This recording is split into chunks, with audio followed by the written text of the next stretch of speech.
Good morning, class 8th. So, students, we are on chapter number 5, Industries, and this chapter is related to our geography portion.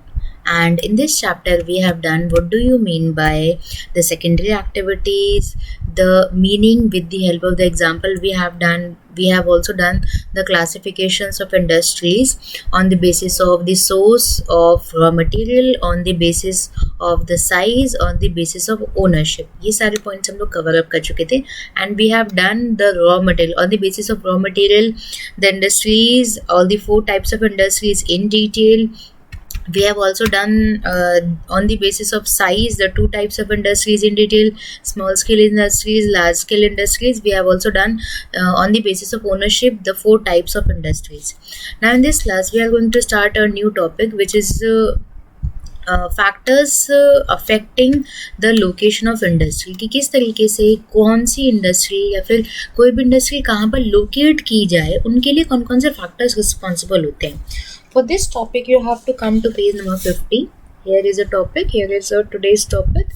सो उसके बगल में इस topic के side में diagram दिया गया है that I have enlisted here also. So let's start with our today's topic. The factors affecting the location of industries are availability of raw material. In the upper portion of this diagram you can see availability of raw material. कच्चा पदार्थ हम जिसे बोलते हैं जो कि हमें primary activities से मिलता है. जितनी भी सेकेंडरी एक्टिविटीज हैं वो काइंड ऑफ डिपेंडेंट हैं प्राइमरी एक्टिविटीज के ऊपर. सो रॉ मटेरियल हमें मिला लाइक शुगर केन या फिर पेपर का मैं एग्जांपल लेती हूँ. पेपर के लिए हमें पल्प, वुड पल्प कहाँ से मिला? वो हमें मिला प्राइमरी एक्टिविटी या प्राइमरी अगर हम बोले उस कोटे के अंदर. सो इंडस्ट्रीज़ के लिए रॉ मटेरियल कच्चा पदार्थ होना बहुत ज़रूरी है, तभी तो हम एक फाइन प्रोडक्ट बना पाएंगे. तो सबसे पहले हमें चाहिए रॉ मटेरियल. उसके बाद availability of raw material. After that land. एक ज़मीन पर आप इंडस्ट्री को इस्टेब्लिश करोगे. हवा में तो वो इंडस्ट्री इस्टेब्लिश हो नहीं सकती, पानी में तो हो नहीं रही है. हमें एक ज़मीन चाहिए, एक बेस लेवल चाहिए. After that water. तो कई इंडस्ट्रीज़ में प्यूरिफिकेशन के लिए, अदर प्रोसेसेस के लिए, मशीन्स या फिर प्रोडक्शन के लिए वाटर की ज़रूरत होती है. उसके बाद लेबर.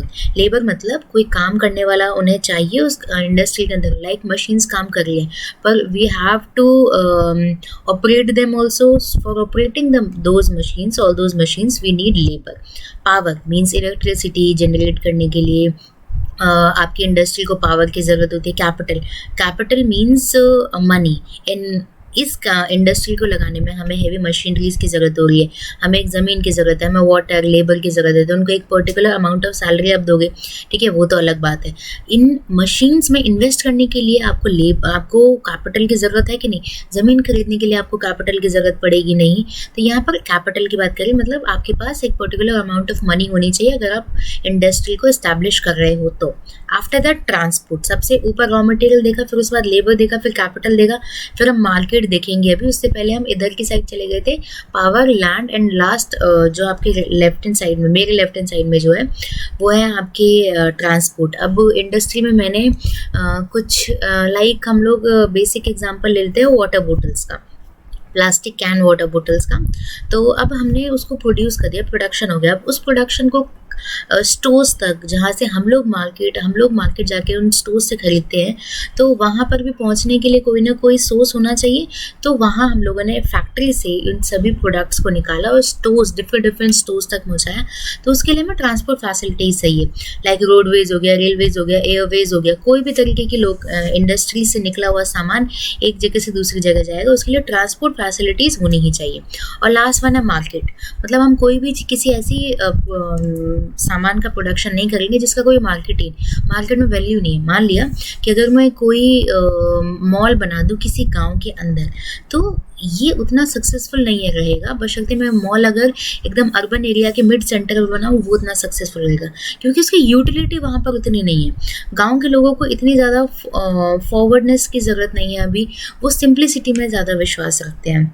वहीं पर अगर मैं बात कर लूँ, आप हॉस्पिटल्स बनाओगे, आप स्कूल्स बनाओगे, आप बेसिक एमिनिटीज़ को लेकर गाँव तक लेके जाओगे तो वहाँ पर उनकी वैल्यू है। बट यहाँ मार्केट भी देखा जाता है कि क्या वो चीज़ या क्या वो प्रोडक्शन हमारा उतना वैल्यूएबल है, उस मार्केट के हिसाब से, उस हिसाब से हम लोग इंडस्ट्रीज़ को एस्टैब्लिश करते हैं। Now the second point, industries are situated where some or all of these factors are easily available. तो इनमें से कुछ, जैसे हमें मार्केट, इन वैसे तो बात है कि इन सभी की ज़रूरत है हमें। हमें रॉ मटेरियल चाहिए तभी हमारा सामान मिलेगा, हमें पावर चाहिए तभी हम लोग इलेक्ट्रिसिटी जनरेट कर पाएंगे या फिर अदर फैसिलिटीज़ को प्रोवाइड करा पाएंगे।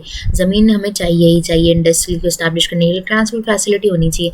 लेबर नहीं होगी तो काम कैसे करेंगे, पैसे नहीं होंगे तो इन सब में इन्वेस्टमेंट कैसे नहीं होगी, और मार्केट नहीं होगा तो हम लोग इन सब चीज़ों को बेचेंगे कहाँ पर।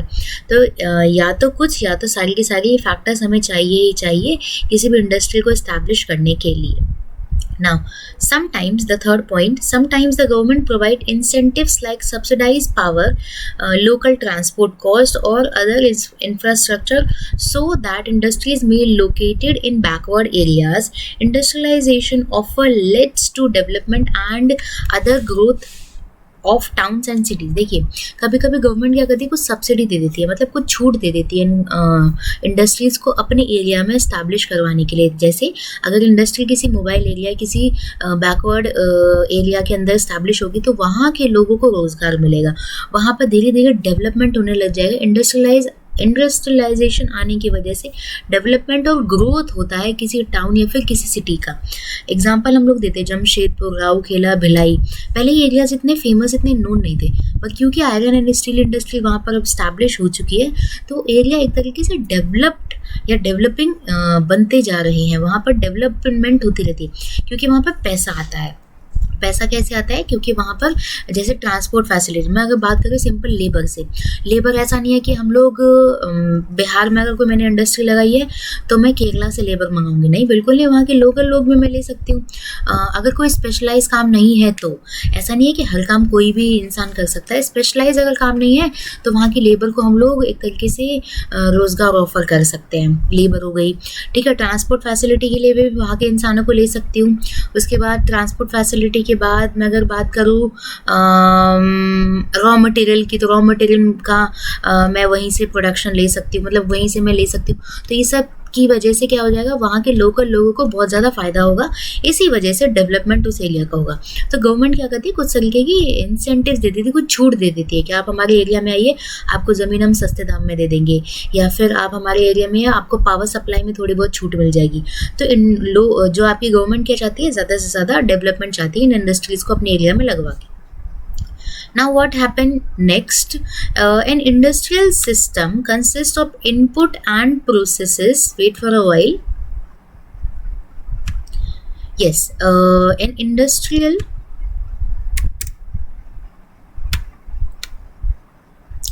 let me fix this first of all.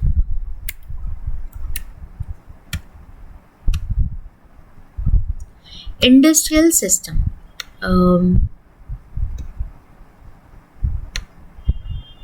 Yes, industrial system. An industrial system consists of input, process and outputs. The inputs are raw material, जो मैंने चीज़ें लगाई वो इनपुट, जो मुझे बाहर निकल के मिला जो कि मेरा प्रोडक्ट है वो आउटपुट हो गया। और प्रोसेस, जो मुझे काम इस पूरे काम को करने में क्या प्रोसेस लगी, उसे हम एक तरीके से इंडस्ट्रियल सिस्टम बोल रहे हैं। तो इंडस्ट्रियल सिस्टम मतलब मैंने क्या क्या लगाया, मैंने रॉ मटेरियल लगाया, मैंने लेबर लगाई, मैंने कॉस्ट लगाई, मैंने और किस पे लगाई, लैंड पे लगाई, ट्रांसपोर्ट, पावर, अदर इंफ्रास्ट्रक्चर। और इसमें प्रोसेस क्या है, second paragraph, the process include a wide range of activities that convert the raw material into finished product. तो मैंने इनपुट लगाया, सारा सामान लगाया, उसके बाद मुझे एक प्रोडक्ट मिलता है बना बनाया, ठीक है, जो कि raw material means sugar cane मैंने लगाई, शुगर केन मेरा रॉ मटेरियल है, मैंने लेबर लगाई, मैंने पैसे लगाए, मैंने ज़मीन पे एक इंडस्ट्री इस्टेब्लिश की, उसके बाद मैंने ट्रांसपोर्ट फैसिलिटी इस्टेब्लिश की, पावर लगाया और अदर इंफ्रास्ट्रक्चर लगाया शुगर केन को शुगर में कन्वर्ट करने के लिए। ये तो हो गया मेरा आपका इनपुट मैंने जो चीज़ें लगाई। उसके बाद मेरे को आउटपुट क्या मिला या फिर मेरी प्रोसेस क्या है कि उस रॉ मटेरियल को गुड वन प्रोडक्ट में कन्वर्ट कर दिया। तो शुगर केन को शुगर में कन्वर्ट कर दिया, तो वो मेरा प्रोसेस है। उसके बाद आउटपुट क्या मिलता है, वो प्रोडक्ट क्या है मेरा, sugar cane. Third paragraph, the output are end product, जो कि मुझे मिल रहा है, एंड द इनकम, मुझे बेच के, शुगर को बेच के जो भी मनी मिलेंगे वो मेरा आउटपुट हो जाएगा। So third paragraph, the output green colour portion are the end product, जो कि एंड में मिल रहा है, and the income earn from it, और उसे बेच के जो मुझे पैसे मिले वो मेरा आउटपुट है। In case of textile industry the inputs may be cotton. Textile industry means cotton based industry, cotton, human labour, factory, transport. Input वो चीज़ है जो आप लगाते हो, आउटपुट जो आपको मिल रहा है, और प्रोसेस जो इन दोनों के बीच का जरिया है। इनपुट आपने लगाया, प्रोसेस मतलब जब वो गुड वन प्रोडक्ट में कन्वर्ट हो रहा है, और आउटपुट जो आपके हाथ में आता है वो fine product. Process include graining, spinning, weaving. अब यहाँ पर हम बात कर रहे हैं कॉटन टेक्सटाइल इंडस्ट्री की, तो रुई निकली, रुई हम लोग पिछली क्लास में देख चुके हैं कॉटन को।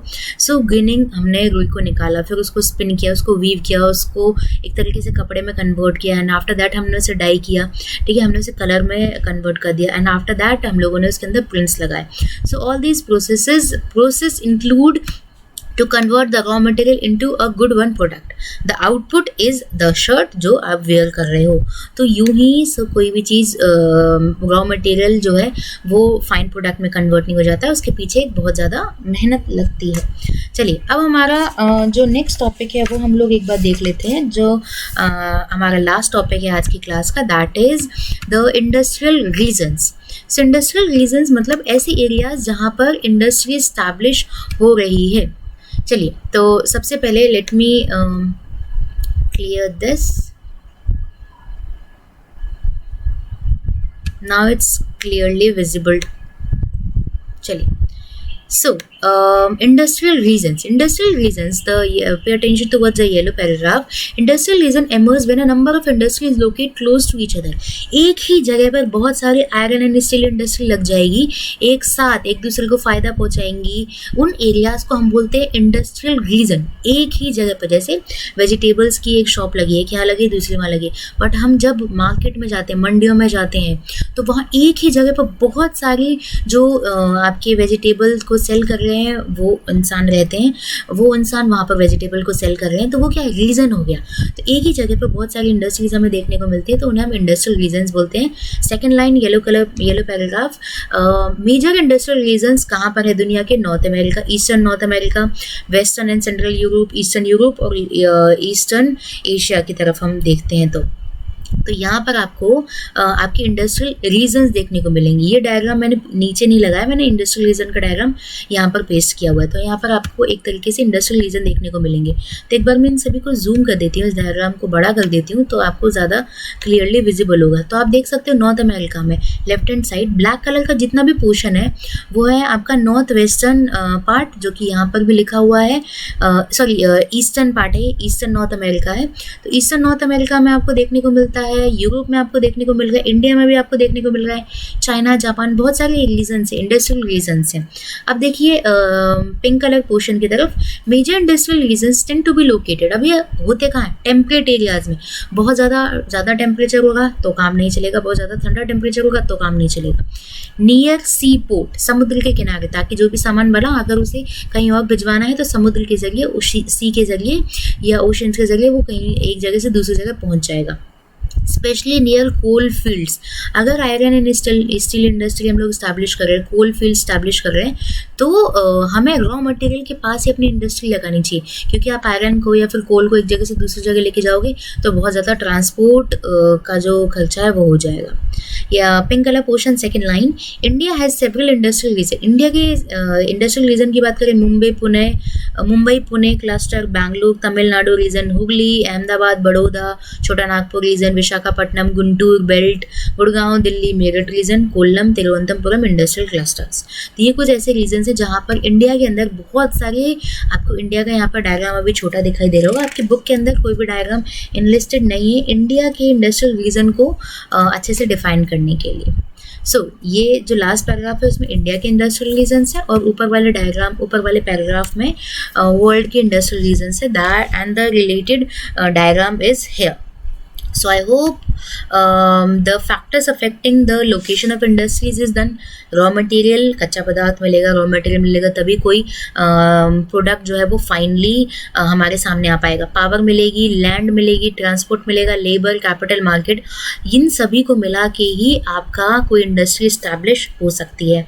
उसके बाद हम लोगों ने यहाँ देखा कि इंडस्ट्रियल सिस्टम का मतलब है इनपुट हमने डाला, रॉ मटेरियल हमने लगाया, ट्रांसपोर्ट लगाया, पावर लगाई, लेबर लगाया, कॉस्ट लगाया, उसके बाद आउट प्रोसेस होता है. ठीक है, शुगर केन में आपने ये सब लगाया, शुगर केन के बाद आपकी शुगर कन्वर्ट हो रही है, वो पूरा जरिया है, रॉ मटेरियल गुड प्रोडक्ट में कन्वर्ट हो रहा है. उसके बाद हमें आउटपुट क्या मिल रहा है? आउटपुट हमें मिलता है हमारी शुगर, उसको बेच के आप एक तरीके से आउटपुट निकालोगे. आउटपुट एक मनी भी है, मनी भी बोल सकते हैं आउटपुट के तौर पर हमें जो मिल रहा है. And after that we have done also the industrial regions. So by this topic we have completed 3 points in this class: factor affecting the location of industries, and after that industrial system, and after that industrial reasons. Now in the next class we will discuss distributions of major industries in other areas as well as worldwide also. So that's it for today's class. Thank you.